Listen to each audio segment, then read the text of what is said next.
Oh, brother. I installed this air conditioner, and there was a smaller air conditioner in this opening. And they had to change out the trim, and they installed some crummy pine trim. It wasn't even the right stuff. And I want to match something like this, 1x4 trim. I went down to the hardware store, and I found some right here. It's even rough sawn, if you can see that. See how it's rough sawn? Well, I got a 10-foot piece, and I had them cut it at the store. You know, 5 foot, and then I could fit it in my car because I didn't have a truck with me. Because I know this piece here is less than 3 feet long, and this piece here is less than 2 feet long.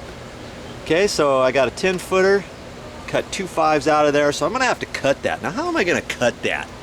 I'm just out here by myself, and I want to do this kind of quick. I got a nice little ladder here, you know. Got this ladder I'm gonna use. I gotta fit that up in there, but I'm gonna do this a little bit different. Here's what I'm gonna use. Kaboom!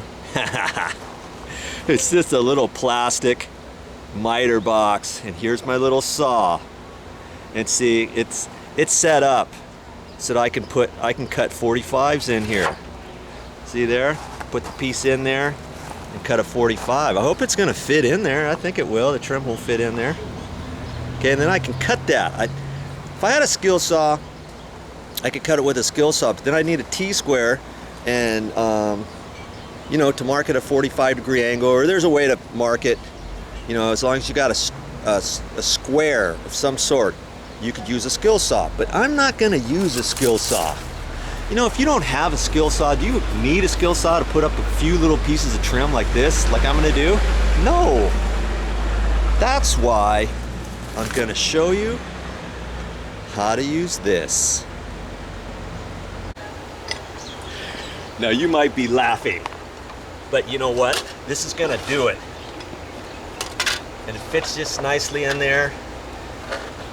And I'm gonna first cut a 45-degree angle on there. I'm gonna have to kind of hold this end up.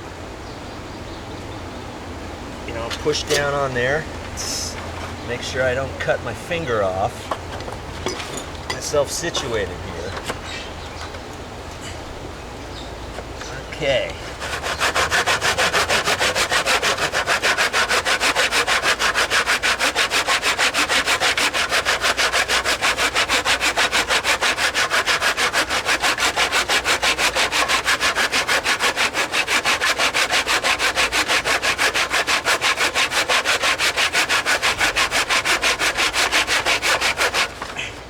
Whew, man. If I had somebody down there, if I had something propping that up, that would probably work better, huh? Ah.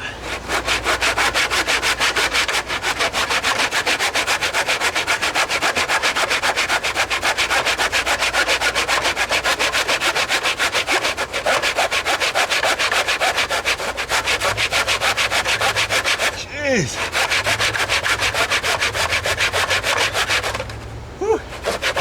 Nice little workout here.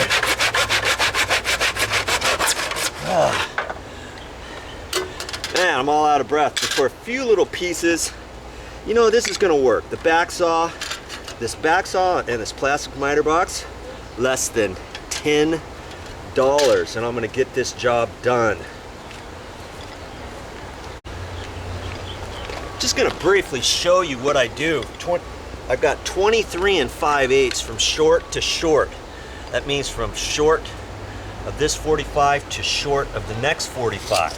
So I'm gonna hold my tape measure out here, lock it, and I'm not gonna put this tip right on the end because the tip kind of moves around. So I'm gonna burn an inch. I'm gonna put the inch right there. So I need 23 5/8. So I'm gonna mark 24 5/8.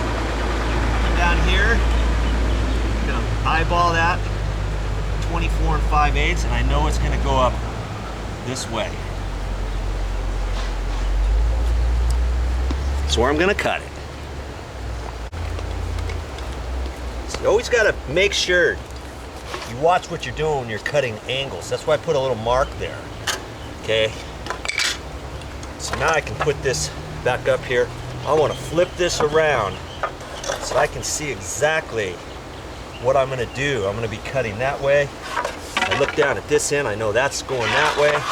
I know this one's going to go that way, short to short, 23 5/8. Okay? And then I'm going to cut that one, just like the last one, okay? Do I have to show you this one this time? Oh, I don't know. Situate myself here.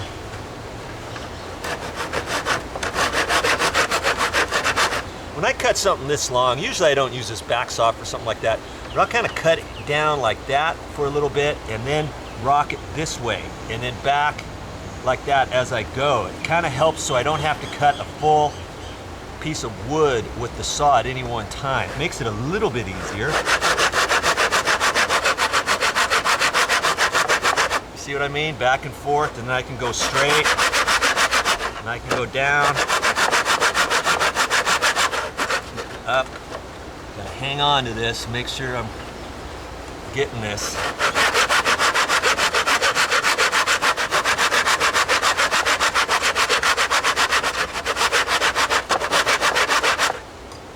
This is gonna be pretty close to a 45. You know, it's a plastic miter box, but hey, it's an outside piece of trim, it'll be fine.